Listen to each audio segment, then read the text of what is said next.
you've received your yarn winder and you need to be able to assemble it. So let me show you all the stuff that's in the box. So each of the pieces is going to come, except for this ring, they're all going to come very carefully wrapped in protective wrap, bubble wrap. So you'll want to open all of these pieces really carefully first, which we have already done for purposes of time. It takes a few seconds to get all that taken apart. But once you open this up, it looks like this, right? So this is the part that the yarn's gonna become a cake on. And you're gonna have this weird little guy. And you'll also have the base with this little piece attached and this little screwy thing. And of course, this is where we will spin, spin, spin to make our yarn. There's also this guy, and take care when you are taking the plastic off of this little feed, this little spiraled feed, because you want to make sure that you don't bend or damage that. What else is in there? This guy. So this is a stop, and what it does is it goes into this little hole, attaches in there and connects, so you can screw this on to tighten it up onto a counter or a tabletop.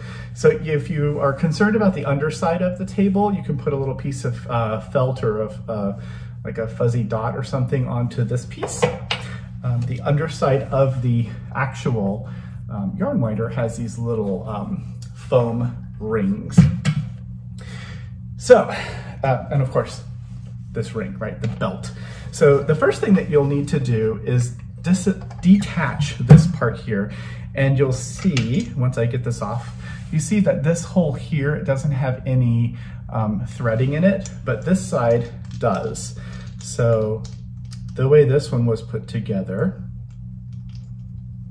come out of there, very, very thready. Okay. So this one has some threads, and you can kind of see that. And this threaded piece was going through that and into the hole on here. And the hole that's on this base also has threads, right? So what we're gonna do is we're gonna turn this piece around, and the part that doesn't have threads, we are going to put this ball into, and then we're gonna attach this piece onto here by screwing that threaded piece into the threaded spot. That's the first part. So switching that around is really important. Then this little yarn feeder is going to screw into the threaded piece on this little extension. It screws and screws and screws, and you can actually turn this metal piece around. So there, I've turned it so that it's going to feed the way I want it to. And now I'm going to unscrew this little wooden cap, and this stays steady.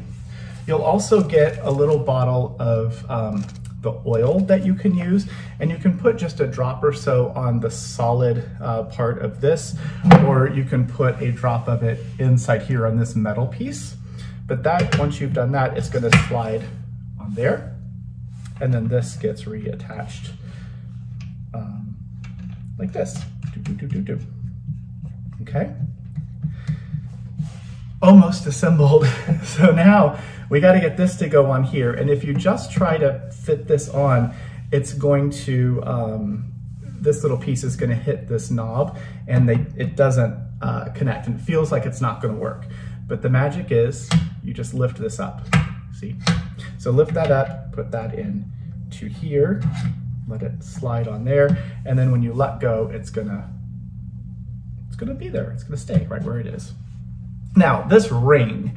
So this ring is it's an O-ring, and what I like to do is I'll attach it to, there's a groove under here, so I'll hook it onto that groove, and then hook it into the groove that's right here on this turny wheel part, and then holding it with my finger here, I'll just continue to spin it around. Do you hear that little noise? Until it snaps in place.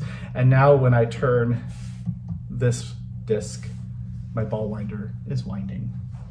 Now, how do you wind the yarn? Well, we take the end of the yarn here, and we are going to feed it into this, through this little like springy, ringy thing, and then attach the yarn onto there, into that slot.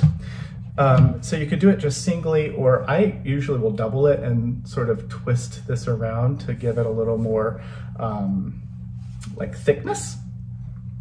And then you decide which direction you'd like to wind, and you can gently have tension here where the yarn is going from your Swift or whatever.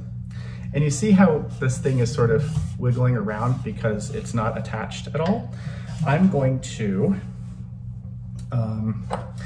use this, and when I put this into here to block it, to hold it in place, it will stay a lot better. So winding, winding, winding has never been so easy, right? Let me show you what this looks like when it's done.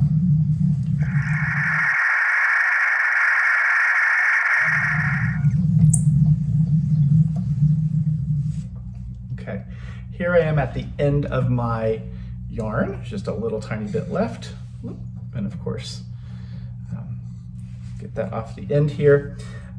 So what I'll do is I will take that little bit that we put in the beginning, I will grab onto that and hold onto it as I slide my new little cake of yarn off of the ball winder.